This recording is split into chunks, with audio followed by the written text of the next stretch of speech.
జరుగుతున్న అన్యాయాలను వివరించిండు. 14 పేపర్లను అమ్ముకున్నప్పుడు టీఎస్పీసీ ముట్టడి జరిగింది. నన్ను జైలు పంపించారు. జైలు కూడా పోయాను, నిరారతి కేసాను. నా పైన 10-12 కేసులు ఉన్నాయి. ఇవాళ ఓన్లీ నిరుద్యోగ ఉద్యమం కోసం, నిరుద్యోగుల కోసం కొట్టాలినందుకే నా పైన కేసులు ఉన్నాయి తప్ప ఇంకేం వేరే కేసులు ఏం లేవు. ఉన్న కేసులన్నీ కూడా నిరుద్యోగ సంబంధించినవే. కానీ ఇవాళ ఎప్పటిదాన్ని కొట్లాడినా, రేపు కొట్లాడుతా, ఇంకో 20 సంవత్సరాలు కొట్లాడుతా.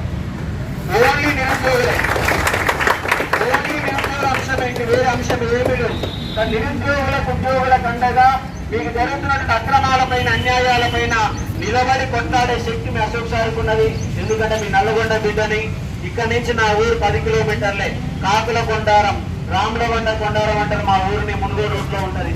ఆ ఊరికి సైకిల్ మీద ప్రతిరోజు ఇదే లైబ్రరీకి వచ్చాను, సైకిల్ మీద వచ్చాను. ఇంటర్మీడియట్ సైకిలే, డిగ్రీలో సైకిలే, యాజ్ అ జర్నలిస్ట్ మారే వరకు సైకిల్ మీదనే. ఈ హైదరాబాద్ నల్లగొండ జిల్లా పట్టణంలో ఆయన వనరు తెలుసు. ఎందుకంటే ఇక్కడనే ఇంటర్మీడియట్ చేశాను గవర్నమెంట్ జూనియర్ కాలేజీలో, ఇక్కడనే డిగ్రీ చేశాను ఎన్జీ కాలేజీలో, ఉస్మానియా సిటీలో చదువుకున్నాను. ఎక్కడ కూడా ప్రైవేటు మెట్లెక్కలే, ప్రైవేటుకు పోలేదు. అయినా నిలబడినా లేదా? కానీ గవర్నమెంట్ స్కూల్లో చదువుకున్న వాళ్ళకి దమ్ము ఉంటుంది. ప్రైవేట్ స్కూళ్ళ వాళ్ళకంటే గవర్నమెంట్ చదివిన వాళ్ళకెళ్ళి డెప్త్ ఉంటుంది, నాలెడ్జ్ ఉంటుంది, సబ్జెక్ట్ ఉంటుంది. కాకపోతే మన కాడ ఏమి ఇబ్బంది ఉందంటే ఇంగ్లీష్ లేదు. మనకి ఇంగ్లీష్ రాదు. వస్తుందా? ఎంతమందికి లీవ్ లెటర్ రాయడం వస్తుంది? లీవ్ లెటర్ రాయడం ఎంతమందికి వస్తుంది? ఏదో రాస్తాం, ఏదో ప్రిన్సిపల్ అని చెప్పేసి, మనకు సెలవు రావాలని చెప్పేసి 3 లైన్లు రాస్తాం. 3 లైన్లు పెరగదుగా. ఒకటే చెప్తున్నా, మీకు ఇంగ్లీష్ వచ్చిందా రాలేదా అని తెలవాలంటే లీవ్ లెటర్ రాస్తే కాదు, లవ్ లెటర్ రాస్తే. ఎందుకు? ప్రేమతో రావాలా? ఆ పదాలు మనకు రావు.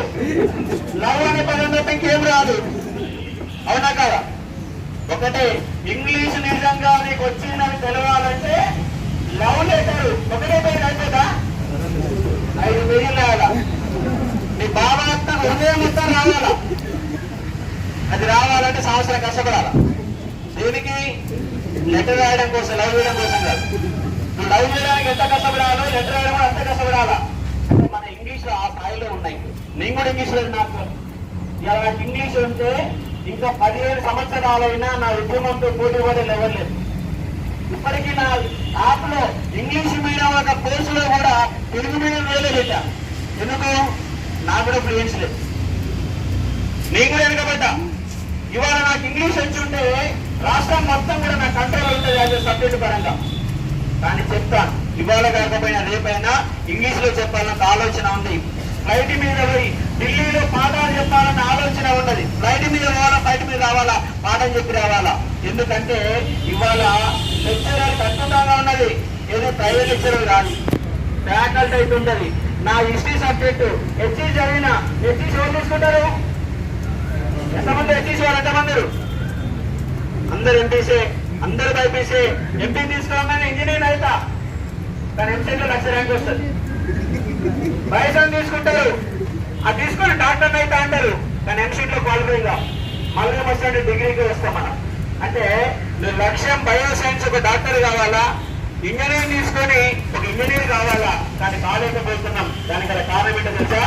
ఇంగ్లీష్ లేకపోవడం. అసలు దగ్గర మన ఇంగ్లీష్ వెనకబడేస్తుంది. అందుకే రేపు నా ఆన్లైన్ అకాడమీలో ఇంగ్లీష్ ఈజీగా ఎలా నేర్చుకోవాలా ఫ్రీ కోచింగ్ ఇస్తా. ఒక 3 నెలలు 4 నెలలు కనుక నిజంగా కనుక మీరు నిజంగా కష్టపడితే ఈ వ్యవస్థను మార్చే శక్తి మీకు ఉన్నది. లేక టాలెంట్ ఉంది, అద్భుతమైన సబ్జెక్ట్ ఉన్నది, ఒక అనర్గళంగా మాట్లాడగలుగుతారు. ఒక హిస్టరీ అని ఒక పనికిరాని సబ్జెక్ట్ పట్టుకొని వాళ్ళు హైదరాబాద్ నిలుస్తుంది. హైదరాబాద్ లో ఇవాళ నీ గంటకు ఆన్లైన్ క్లాస్ చెప్తుంటే నా గంటకు 10,000 రూపాయలు ఇస్తారు. Per hour 10,000 only for history, only for subject. అదే మీరు ప్రైవేట్ కాలేజ్ చెప్తే నెల మొత్తం చెప్తే 8,000 ఇస్తారు. నెల మొత్తం చెప్తే 8,000 ఇస్తారు. కానీ గంట 10,000 రూపాయలు సంపాదించే స్థితిలో ఉన్నా. దానికి కారణం ఏంటంటే సబ్జెక్ట్. ఆ సబ్జెక్ట్ పవర్ సంపాదించాలా, నాలెడ్జ్ సంపాదించాలా, అమోఘమైన సబ్జెక్ట్ ఉండాలా, కష్టపడాలా. వాళ్ళ గ్రూప్స్ పేరు అవుతున్నారు. నల్గొండ జిల్లాకు వచ్చే పోస్టులు మొత్తం కలిపిన 723 పోస్టుల్లో నీకు 100 పోస్టులు మించి ఉంటాయి. ఉంటాయా? నీ జోన్లో నీ రిజర్వేషన్ లో అన్ని కలిపినా కూడా 100 పోస్టులే వస్తాయి. ఉన్న 700 పోస్టులే. మరి రాకపోతే వాట్ నెక్స్ట్ అన్నప్పుడు హైదరాబాద్ మన అడ్డాగా మారాలా. ఎందుకంటే హైదరాబాద్ ఆంధ్రుడి కబ్జాలో ఉన్నది. పేరుకు మాత్రం హైదరాబాద్ మనదేంటి. ఇలా ఫార్మా కంపెనీలో 95% ఆంధ్ర వాళ్ళే ఉద్యోగాలు చేస్తున్నారు. హైదరాబాద్ లో నీళ్లు తీసుకుంటున్నారు, హైదరాబాద్ లో పని తీసుకుంటున్నారు, హైదరాబాద్ మార్కెట్ వాడుకుంటారు, హైదరాబాద్ లో ప్రభుత్వం అన్ని రకాల సౌకర్యాలు వాడుకుంటున్నారు. నేను తెలంగాణ బిడ్డకు ఉద్యోగాలు ఇస్తున్నారు, ఇవ్వడం లేదు. మన రెజ్యూమ్ తీసుకుపోయి ఇస్తే పక్కన పడేస్తారు, ఇచ్చిన కింది స్థాయి ఉద్యోగం ఇస్తారు. అందుకే హైదరాబాద్ లో మన వాటా ప్రైవేట్ రంగంలో మన వాటా 75%. మనకు కూటవేడి దూరంలో ఉంది. హైదరాబాద్ ఉద్యోగాలు నల్గొండ జిల్లా వాళ్ళకి, తెలంగాణలోని ప్రతి గ్రామీణ ప్రాంత విద్యార్థికి రావాలా, కొట్టాడాలా, సాఫ్ట్వేర్ రంగంలో రావాలా. సాఫ్ట్వేర్ లో మనం ఎంతవరకు పోతున్నాం. ఎందుకంటే హైదరాబాద్ లో ఏ సాఫ్ట్వేర్ కంపెనీలో ఏ కోర్సు ఉపయోగిస్తున్నారు, ఎలాంటి సాఫ్ట్వేర్ ఉపయోగిస్తున్నారు, డిజైన్ చేస్తే మీ అందరికీ నేర్పిస్తాం. ఎందుకంటే నాకు తెలిసి మా బావమరిది వాడు బిఏ చదివాడు, వాళ్ళ బ్రదర్ ఎంసీఏ చేసాడు. ఎంసీఏ ద్వారా ఇవాళ సాఫ్ట్వేర్ ఇంజనీర్ గా పనిచేస్తూ నెలకు సంవత్సరానికి 16 లక్షల ప్యాకేజ్ తో పనిచేస్తున్నాడు. వాళ్ళెప్పుడు పని చేయకుండా వాళ్ళ సోదరుడికి బిఏ అయిన వాడికి 2 కోర్సులు నేర్పించి, ఆ 2 కోర్సుల ద్వారా నేర్చుకుని వాళ్ళ అతను కూడా బిఏ అయిన క్యాండిడేట్ కూడా సాఫ్ట్వేర్ ఇంజనీర్ పనిచేస్తుంటాడు. సంవత్సరానికి 10 లక్షల రూపాయలు. చాలా మంది ఏమనుకుంటారు, బిఏ చేసి సాఫ్ట్వేర్ కాదేమనుకుంటారు. కానీ వాడికి అవసరమైన సాఫ్ట్వేర్ మన కాడ ఉందో లేదో తెలుసుకోవాలి. మనకొచ్చే సాఫ్ట్వేర్ కాదు, కంపెనీకి అవసరమైన సాఫ్ట్వేర్ నీ దగ్గర ఉందా లేదా, సబ్జెక్ట్ వచ్చా లేదో వానికి అనుగుణంగా మనం మార్చుకోవాలా. అలా మార్చే శక్తి నాకున్నది. మొత్తంగా హైదరాబాద్ లో ఎన్ని కంపెనీలలో ఏమేమి సాఫ్ట్వేర్ ఉపయోగిస్తున్నారు వారికి డిజైన్ చేసి వాళ్ళందరూ కూడా తెలంగాణ వ్యాప్తంగా ఉచిత కోచింగ్ ఇవ్వబోతున్నాం.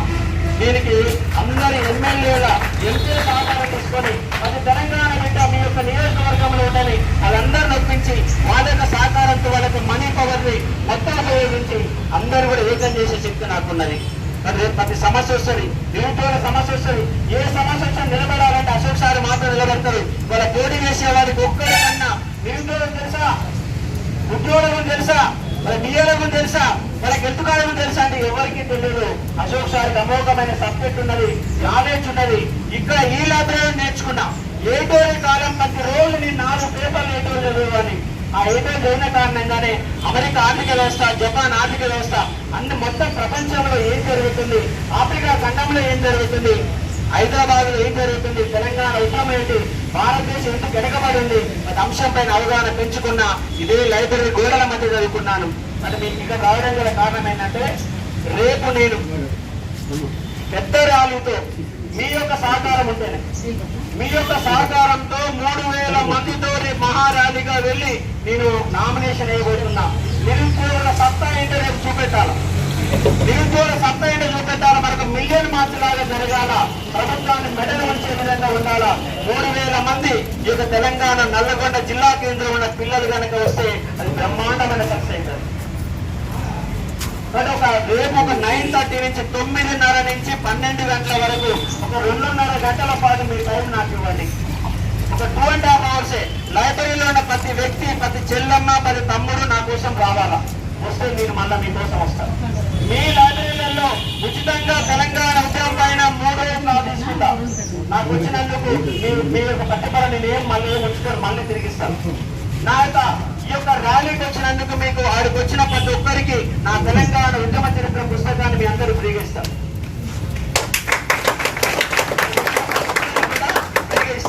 ప్రతి టేబుల్ పైన ప్రతి వ్యక్తి దగ్గర నా పుస్తకం ఉంటుంది. ఎందుకంటే ఈ లైబ్రరీకి పోయిన వాళ్ళని నల్లగొండలో ఉన్న స్టడీ వాళ్ళందరి దగ్గర మీ ప్రిపేర్ అయ్యే ప్రతి ఒక్కరు కూడా నా తెలంగాణ ఉద్యమ చరిత్ర పుస్తకం అక్కడ ఇవ్వబడుతుంది. ఇది అక్కడే బోర్డు ఏర్పాటు చేశాను.